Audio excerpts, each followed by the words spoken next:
news of his 100-day plan last week, and so today he'll speak on what he has planned for the next 94 days. He was with Baton Rouge Police Department for 20 years. He was most recently the commander of training services, which is in previous years also supplied folks for the chief's position. He's brought his family here. His mom and dad are here. Tommy and Brenda are here, and also his wife Stephanie is here. So anyway, we'd like to thank TJ Morse for coming out. Format is here. He's planned about 10 minutes of remarks, and then we'll take questions until about 1 o'clock. Thank you. Here's Chief Morse.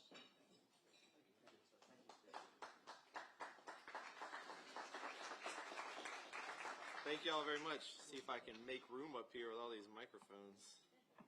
I don't want to mess anybody's stuff up.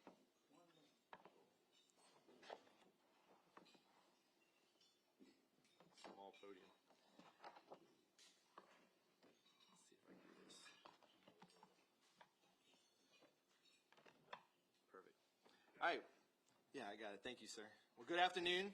I'd like to start by thanking each of you for being here today and to the press club for inviting me to speak. I look forward to the opportunity to meet you all and share a little bit about myself and my vision for the Baton Rouge Police Department.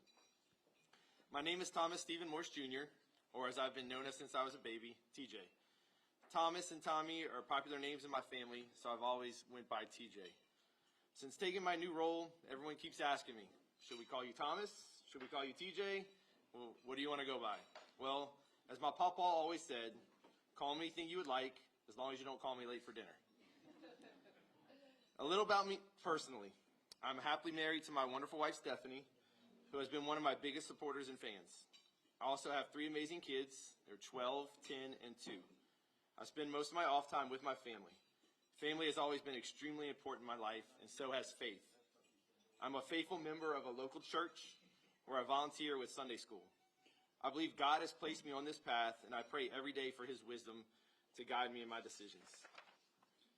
I grew up in Slidell, Louisiana, and after graduating from North Shore High School in 1998, I moved to Baton Rouge to attend LSU. I'm a proud alumni of LSU, where I received a bachelor's degree in Information Systems and Decision Sciences and a minor in Sociology. I know a computer degree does not usually lead to police work. However, I've always had a heart of service, and from very early on had a calling towards law enforcement. While attending LSU, I volunteered with the East Baton Rouge Sheriff's Office as a reserve deputy. It was there that I fell in love with local law enforcement versus the federal side. I found I could really make a positive impact on the community and people's lives. I joined the Baton Rouge Police Department almost 21 years ago in March of 2003. I spent the first 5 years of my career in uniform patrol working in 1st District. I then was accepted in the K-9 Division, where I still worked in a uniform capacity at nights. Before being named Chief of Police, I spent more than 7 years in training full-time, starting as a staff instructor, then moving up to the Training Academy Director, and then finally Commander of all training services, which includes the Academy, firearms, and recruiting. I'm extremely grateful for all the opportunities the Baton Rouge Police Department has afforded me. I was a part of our Special Response Team, or what many people refer to as SWAT, for more than 15 years.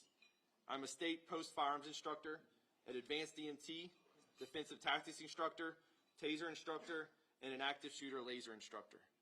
I have been all over the country teaching, learning, and training, and bringing training back to our department. My travels have showed me firsthand that BRPD is miles above most of the departments around the country and truly is a premier law enforcement organization. I currently live in Baton Rouge, just outside the city limits. However, my parents and in-laws all live inside the city, and if they call 911, it's BRPD that will respond. So I have a vested interest in the safety of our community and making sure our officers are the most professional and best trained as they can possibly be. I'm extremely grateful and humbled to have been selected as the Chief of the Baton Rouge Police Department. As you know, I was sworn in just a day shy of 2 weeks ago, and I've had to hit the ground running. In those 2 weeks, we have had 3 homicides as a result of gun violence. We all, law enforcement, courts, and community, have to come together and say, enough is enough. We will not allow a small percentage of people that want to choose a life of violence and lawbreaking to affect the safety and well-being of the rest of Baton Rouge. You're going to see an increased effort in my officers in, yes, being proactive, but also strategic into decreasing crime in this city. I want to free the many citizens of the fear that they are currently living in. However, let me say again, crime is an everyone problem and not something we can just simply arrest our way out of. One of my favorite quotes that we teach to our trainees in the academy comes from Sir Robert Peel, many who have deemed him as the father of modern law enforcement. In 1829, he said, "The police are the public, and the public are the police. The police are paid to give full-time attention to duties that are incumbent upon every citizen in the interest of community welfare and existence." Again, the police are the public, and the public are the police. My plan for my first 100 days was rolled out in my first week as chief. It centers around the pillars of 21st century policing. It was first shared on our BRPD Facebook page. If you're not connected with us on Facebook, now's a good time to start. Simply search Baton Rouge Police Department. Not only can you go there for lots of BRPD news first, but that's also where I'll be sharing my progress on my first 100 days, as well as on our website and mobile app. Yes, BRPD has a mobile app, and you should download it, as I plan to make it more useful to find out what's happening around Baton Rouge and with the Baton Rouge Police Department. You may even see yourselves posted from today's meeting at some point, because a big part of my plan centers on what we're doing here right now. In large gatherings, small and intimate settings, at publicized events, at headquarters, in our districts, throughout the city of Baton Rouge, I want to meet those we serve as an agency, as well as those men and women that make our agency the great police department that it is. In building a solid foundation for my tenure as chief, I have committed myself to gather, gain, and give during my first 100 days. Let's talk about gathering. I believe that coming into a new position requires a transition and learning period. That's why starting out, I'm prioritizing listening, engaging with the community, and gathering information. I plan to make the department and my new role as chief even more accessible and to increase our profile by developing new partnerships to create a unified vision for public safety in Baton Rouge. To achieve this, you'll hear about me meeting with all of our divisions and all of our employees at BRPD. You'll witness me connect with other first responders and partner law enforcement agencies. You'll see me at community events with civic leaders and other elected officials that work to make Baton Rouge all it can be. Some of you all here are even already scheduled for sit-down listening sessions at headquarters so that I can hear from you and listen to your needs. Gaining. While gathering with folks, I'll also be intently learning about their needs, the status of the department, and ongoing investigations, and learning about ways to take this department to new heights while maintaining our high standards and evaluating our operation for increased budgetary and manpower efficiency. To achieve this, you may learn about changes to our organizational chart or to the way we recruit officers or prioritize their retention. You will hear about a top-down review of all BRPD policies and procedures. As stakeholders and those with vested interest in the success of Baton Rouge, you may also be contacted and asked to help with that review. Under giving, I lastly commit myself to giving you all a better look, a behind-the-scenes look at your Baton Rouge Police Department. I want you to know our officers. I want you to know them as the criminal justice professionals that I know them to be, that for the past 7+ years, I helped train them to be. To achieve this, you'll see what some of that top-tier training looks like. You'll see more stories and videos about our officers and their tireless efforts for Baton Rouge. You'll be able to experience firsthand what BRPD means by one city, one mission. Throughout my tenure, and certainly throughout my first 100 days, I will give you more opportunities to connect with us. And please, if you can, do the same.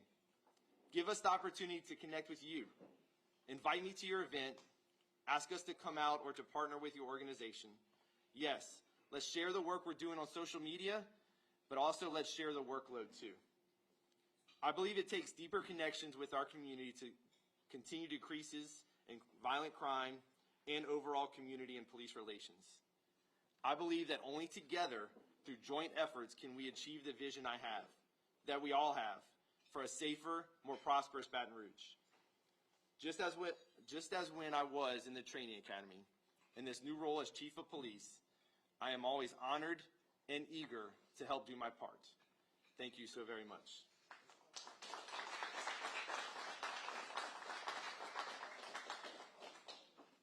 All right, questions, I believe.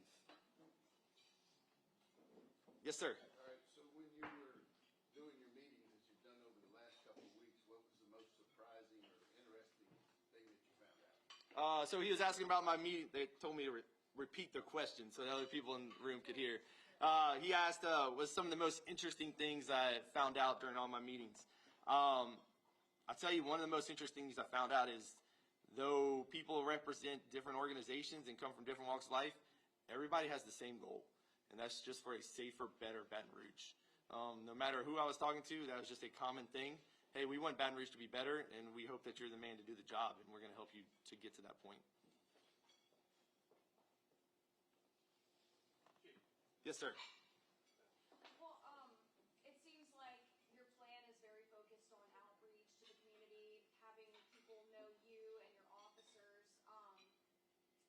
I think that's a good thing because right now it seems like there's a general distrust within the community, which is kind of impeding, your efforts to solve a lot of the crimes. Particularly like last week we had that shooting at Sherwood Meadow, and I don't know if you guys plan to increase police presence around those areas that are typically prone to crime. What's your response to that? Yeah, so heard several questions in there. 100%, we're going to look at strategies, technology, increasing presence. It's not a secret that we are short manpower-wise, but we're going to look at ways that we can be more effective in our manpower and how we're using that. Second part to your question about community and police trust and involvement. So I'm certified in called Fair and Impartial Policing. One of only 2 instructors, Deputy Chief Douglas, who's here today, is the other one. We're going to have to get some more now that we've moved up, that we've been teaching. And part of that is something they call the contact theory. It says that the more you're with people, the more you break down stereotypes, and where less you see how you're different from them, the more time you get to spend with them. Nobody calls the police because they're having a good day. Nobody calls and says, hey, come over and enjoy our barbecue and let's just sit down and get to know each other. One of the things I really enjoyed about being at the training academy was the time I got to spend with different citizen groups and community, and having the Citizens Academy and teaching concealed carry classes and women's self-defense courses and that kind of thing. So the more time that our officers can be with the community, the better. The more we can spotlight the great thing, 99.9% of our officers are doing well, the better that we can make those relationships with the community, so they can see that we care and we do want to make a difference. Yes, ma'am. The Capital Area Human Services District, I believe, has been organizing mental health training for the cadets and for other law enforcement. I wonder if you could tell the organization a little bit about that. Yes, ma'am. So the question was about Capital Human Health Services and our partnership with them. 100%.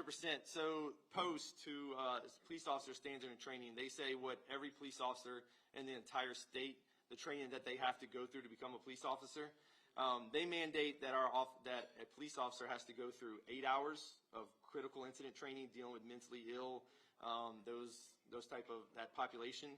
Baton Rouge Police Department, we mandate that our officers go through 40 minimum to get certified in dealing with those persons. We work very closely with them. They come in for an entire week and teach our cadets in the training academy how to deal with those going through mental crisis, post-traumatic stress disorder, everything from addiction to schizophrenia across the spectrum, and de-escalation techniques and on how to deal with that population. So I think that's very valuable. We do more training on continuously with our officers in that, and we really enjoy that partnership. In the back, yes, sir. For the past 4 years, consecutively, there have been 100 or more murders in Baton Rouge, East Baton. Furthermore, since a city of our size, it should be around 60. What number do you consider acceptable? So my number that I would consider acceptable is 0. As close as, yeah, so as close as we can get to that, the better. What's troubling me is the trend that we are seeing where the suspects and the violent offenders, the age is getting younger and younger and younger. We need to, and this is what I'm saying, we're going to do our part and we're going to make the arrests when we find these suspects, but it's an issue I don't think we can arrest our way out of, especially when we're looking at the juveniles who are going to get out and be repeat offenders. The other disturbing trend that we're seeing is just the drive-bys and houses being shot. I mean, those bullets don't have names on them. They might be mad at a specific person inside that house, but it's other people that are getting struck by those bullets. And that's unacceptable, and it needs to stop. So definitely prioritizing, decreasing the acts of violence inside the city. Our officers are, when we're talking about putting trust back into the department, I don't think it's highlighted enough the good work that our officers are doing, the first aid kits, the trauma kits that they carry, and how just last year was somewhere close to just over 100 usages of tourniquets, chest seals, these kind of things when they're the first ones to get to the scene to help out these gunshot victims. Let me get her where she had her hand up, and I'll come back to you, sir. Thank you. So besides bettering how officers respond to mental health crises that other people are experiencing, it's been said that you want to tend to officers' mental health as well. Could you elaborate on those efforts? Yeah, so when it comes to our officers' mental health, I think it is a huge, huge, huge issue. We right now do a good job of being what I would say reactive when it comes to officers' mental health. And what I mean by that is when we see an officer going through something, or we know that they were involved in what we call a critical incident, right off top, if they were involved in an officer-involved shooting or they were injured in the line of duty. We have a lot of resources that we've developed in that. It's really kicked off since 2016. Our peer support mental health program has really been picking up speed since 2016. I think there is room that we can do better, that we can be, instead of reactive, we can be a little more proactive to that. I'd mentioned before in other speeches that I'm also an advanced EMT. So I've spent time riding with EMS on ambulances, and I know that there's been calls that I would go on with them that they would consider critical incident because of the nature of the call or the age of the patient, and they were really quick about getting someone there to talk to us before we even left the hospital and go to the next call. What most of the community doesn't understand is we're lacking in that area right now. Our officers will go on the scene of a shooting where someone is shot, and they'll put a tourniquet on somebody. And they will leave that scene to go handle the suspicious incident of noises in somebody's backyard.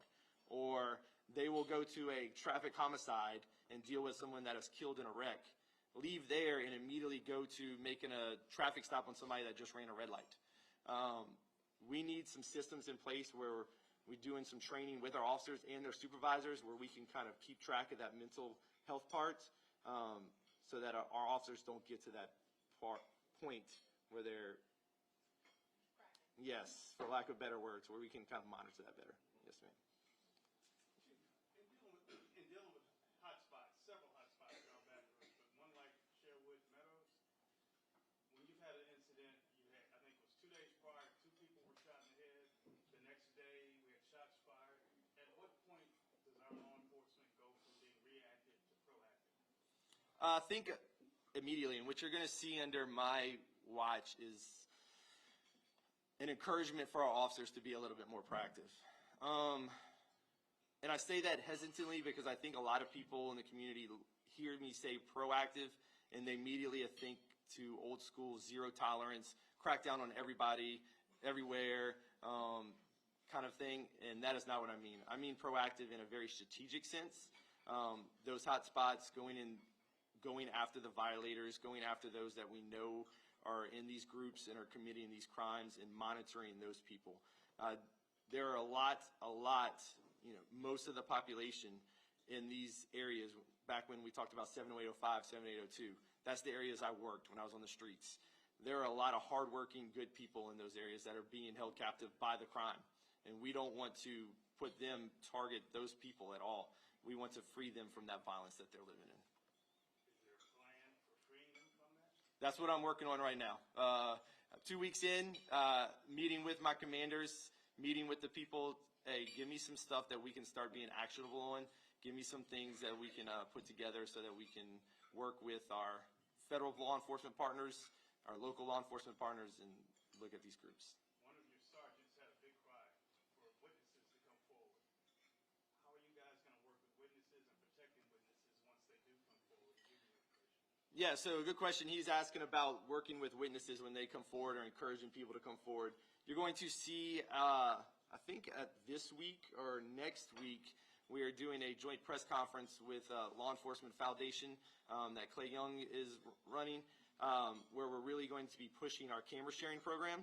The Paige Rice Foundation, working with them, where we will give people a free camera if they will install it and let us have access to it, kind of like a Ring doorbell. If they already have cameras on their businesses, work with us so that we can then have access to those cameras, so that when we do have reports of shots fired or a crime committed in that area, our detectives can go back and look at that video footage.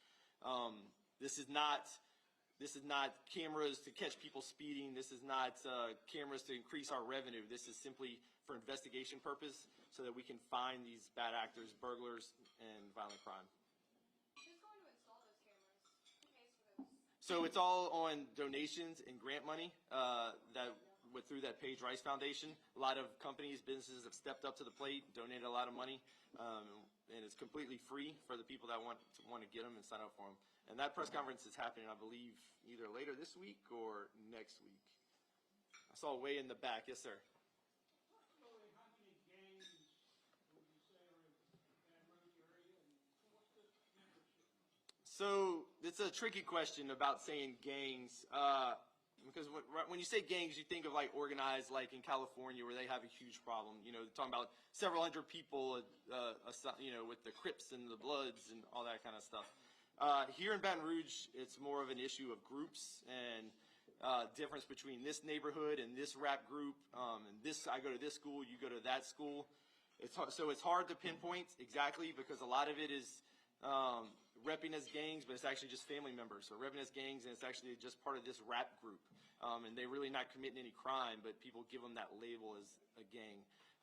We're working very closely. I've had some meetings with our CJIC detectives who work with federal law enforcement and monitor social media, and that's where most of this stuff is happening. So it's very hard to give you an exact number on that, but it's something I'm definitely looking into, because this seems to be where most of our shootings are happening, is this retaliation piece that's going back and forth. 40 hours is quite a long time for training. Would it take a person out of the field for a week? So I assume that maybe the entire department is not trained in mental health at the moment. So if someone shows up, a commander or whatever shows up at an incident, do they have a patch, or is it a good idea for them to have a patch so somebody with executive position would know who was trained on site? Yeah, so actually our entire department is trained in the mental illness, received certification 40 hours a long time ago, years back. We put the entire department through, and then since then, last 10, 12 years, every academy has gotten that at the academy level. But before that, we did it over a year's time, bringing people in and giving them that training. Yes, ma'am. The governor has called for a special session on crime. Is there any legislation that you hope will come out of that session? It's too early for me to answer that question right now. I know that we're looking at some things, especially with the domestic violence, requiring better ankle monitoring and monitoring those individuals that are let out on bond, that have restraining orders. That's going to be some things that are talked about, I know, but it's a little bit too early for me to comment on this special session and legislation that I could see passed. Yes, ma'am. Have you appointed your deputy assistants, and could you introduce us to? Yes, ma'am. So the way that our civil service works, right now I only had one spot available. We have 4 deputy chiefs. I had one opening. And so first thing I did was fill that spot with a provisional appointment with Deputy Chief Sharon Douglas, who's sitting right here. She was also in the final 5 when selection for the Chiefs interview committee. And Deputy Chief Douglas, it's hard for me not to say Sergeant, Deputy Chief Douglas and I worked together for over 3 years in the training academy alongside. Trust her very much. She has a very good outlook. She does a lot of things in the community, volunteer work and organizational, hard worker, and I'm looking forward to her being my chief. I actually moved her up to chief of staff, so she's my number 2. She has to take the deputy chief test tomorrow for it to become official, but I don't have any doubt in her passing that deputy chief test tomorrow. Yes, ma'am. So are you taking any steps to prevent another raid case sort of situation from developing? Yeah, so another quote that I like is, "Those that do not learn from the past are destined to repeat it." So we need to look at what happened in the past and what led us there, whether it was some lack on our part in training or supervision or oversight. We need to look at those pieces and make sure that that does not happen again. We talked about proactive policing, and I do believe we need some proactive policing happening, but we're going to have to look at exactly how we would bring that back, any kind of specialized unit, to make sure that we don't repeat the same mistakes that we had in the past. Yes, ma'am. I've seen you at events speaking to people. What kind of concerns have you been getting from the community? The same ones that have been brought up here today. So she asked about concerns from the community. Safety, right? Crime, violence, transparency, the relationship between community and police, and any kind of the distrust there. How am I going to bridge that? That seems to be the main issues that I've been having to address. Yes, sir. The department has done a very good job of reducing the loud mufflers. The one thing that we see a lot are the red light runners and the license plates that seem to be missing. Those 2 things. Okay, so traffic issues, yes, sir. I will make note of that and pass that along, but that definitely, with the installation of a lot of red light cameras around town, I know that we have some programs and overtime things from the state. We look for special traffic issues, seat belts being one of them, and red lights, but I'll definitely make note of that. Yes, sir. Thank you for bringing that to my attention. Yes, ma'am. Have you met with the union? Well, I know there's more than one union, so, but have you met with them yet? Is it part of your 100 clients? Yes, ma'am. So we only have one union, Baton Rouge Union of Police. They are the contract agency to negotiate the contract. We have other fraternal organizations with the Fraternal Order of Police, the Magnolia.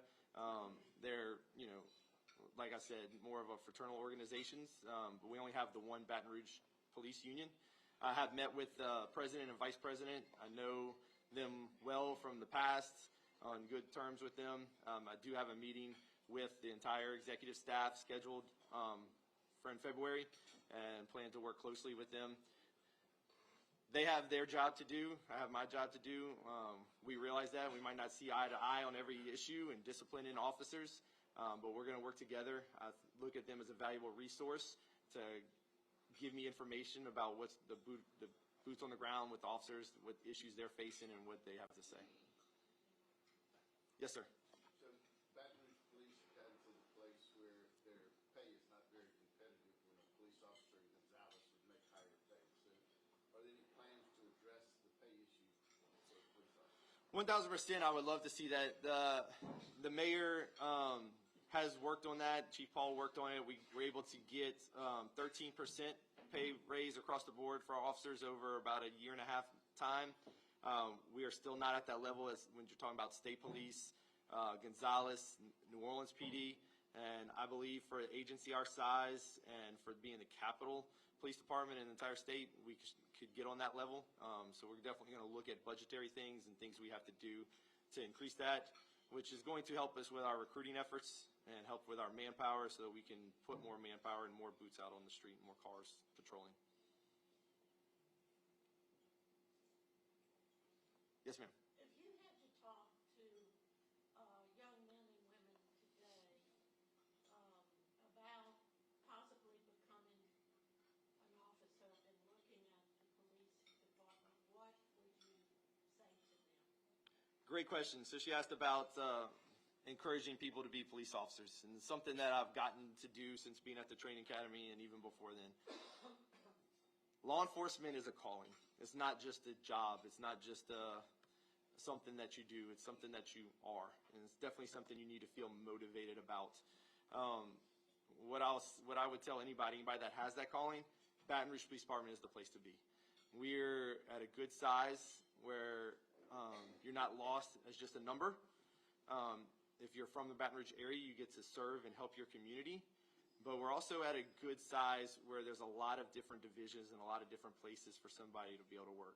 You can be a Baton Rouge police officer and stay in that same career for 30 years, but have a lot of different jobs that interest you inside that time. A lot of places that you work is not that way. You can go from working the road to being in K-9, to being a homicide detective, to being a crime scene investigator, to working in computer crimes at the Real-Time Crime Center. There's so many different areas of police work that we can offer somebody at the Baton Rouge Police Department. Yes, sir. Are you prepared for a shooting tragedy at a school in East Baton Rouge Parish? So, short answer is we're as prepared as we can be. There's always more that we can do.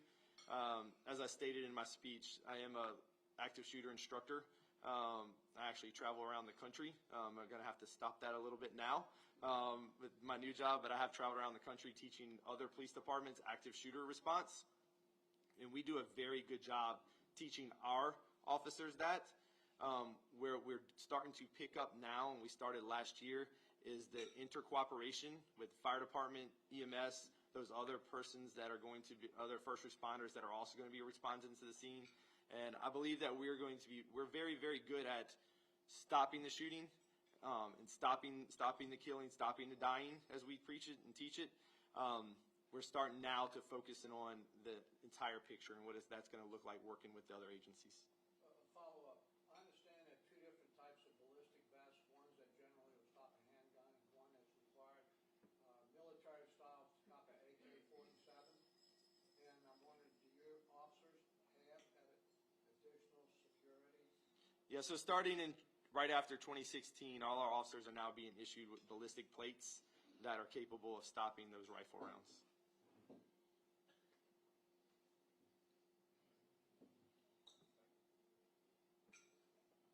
Okay, yeah, sure.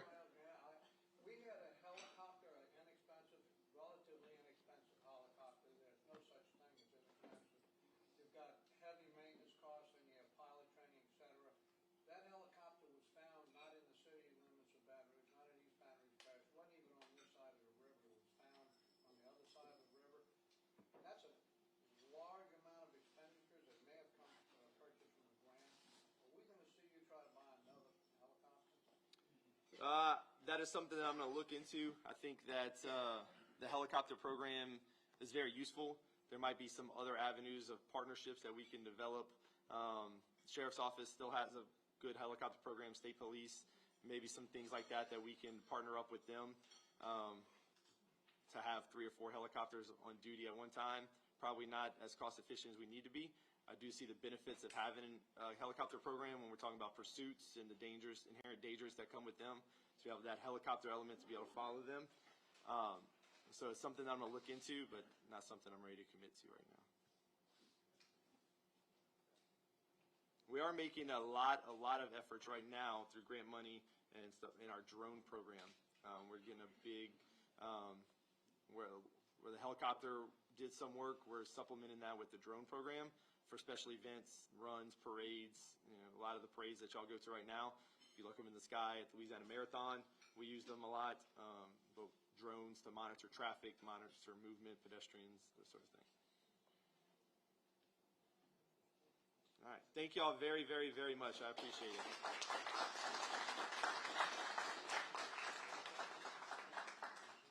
Next week we'll be back. We'll have Jan Mueller from the Louisiana Budget Project at 12 o'clock next Monday. Thanks for coming.